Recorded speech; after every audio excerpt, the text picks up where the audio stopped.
안녕하세요. 이강사의 무법지대입니다. 오늘은 공매하실 때 주의점에 대해서 설명을 드리겠습니다. 제가 먼저 블로그에 자료를 올려놨었는데요.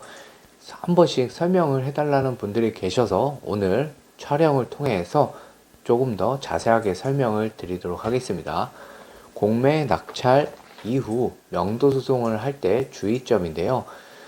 저희가 대출 받을 때 조금 더 많은 대출을 받기 위해서 신탁 대출을 받죠. 그것과 연관된 내용입니다. 자, 내용을 하나씩 살펴보도록 하겠습니다. 먼저 경매와 공매의 차이점에 대해서 알고 계셔야 되는데요. 경매에는 간단하게 점유자를 내보낼 수 있는 인도명령 신청이라는 게 있죠. 하지만 공매에는 인도명령 신청이 없어서 이사합의 협상이 되지 않는다면 부득이 명도소송을 거쳐서 내보낼 수밖에 없습니다. 따라서 시간이 많이 소요되겠죠. 보통의 경우 대부분 다 이사비를 주고 협상을 하기 때문에 문제가 없는데 모두 그렇게 내보낼 수는 없습니다.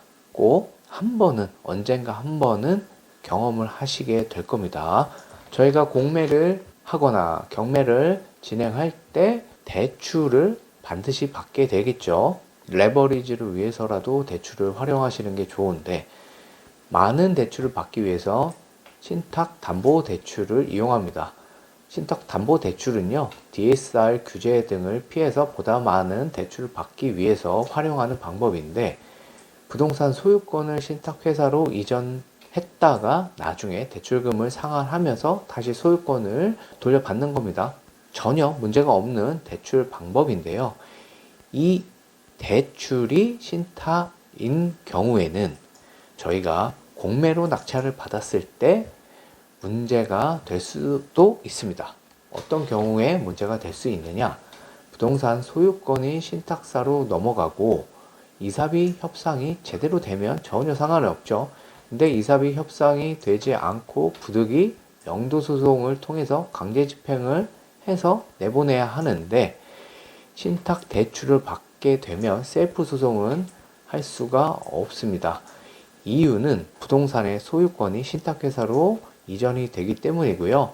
신탁회사가 소유자이기 때문에 법무사에게 맡기거나 본인이 소장을 작성을 해서 제출을 하더라도 소송기일에 저희가 참여를 해야 하는데 신탁회사 직원이 절대 대신 가지는 않죠. 저희는 변호사가 아니기 때문에 대신 참석할 수가 없고 변호사를 부득이 선임할 수밖에 없게 됩니다. 그럼 소송을 다 할 줄 알아도 변호사 선임 비용이 발생을 하겠죠. 물론 변호사 비용은 추후에 상대방에게 청구할 수 있지만 상대방에게 재산이 있어야지 의미가 있겠죠. 따라서 법률적 지식이 아무리 많다고 하더라도 신탁회사를 대신해서 저희가 법정에 출석할 수 없기 때문에 추가 비용이 발생을 하게 됩니다. 자, 결국 공매를 통해 낙찰을 받고 신탁 대출을 활용했을 경우 웬만하면 이사비의 적정 협의점을 찾아서 협상을 하시거나 아예 비어있는 집을 공략하시는 것이 방법이 되겠습니다.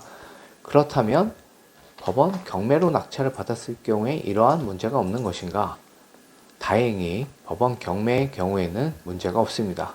이유는 법원 경매에게는 소유자의 지위가 아닌 낙찰자의 지위에서 피보정 권리를 인도명령 신청권으로 점유이전 금지 가처분도 할 수 있고 인도명령 신청도 할 수 있습니다. 따라서 신탁회사로 소유권이 넘어가도 인도명령 신청을 하는 것에는 지장을 주지 않습니다. 저희가 대부분 경매를 통하든 공매를 통해서 낙찰을 받든 이사비 협상을 통해서 채무자 또는 점유자와 명도에 대해서 협의를 하고 명도를 완료할 수 있기 때문에 미리부터 걱정하실 필요는 없지만 추후에 공탁을 통해 낙찰을 받고 신탁 대출을 했을 때는 명도 소송을 할 수 없다는 사실은 염두하고 낙찰을 받으시면 좋겠습니다.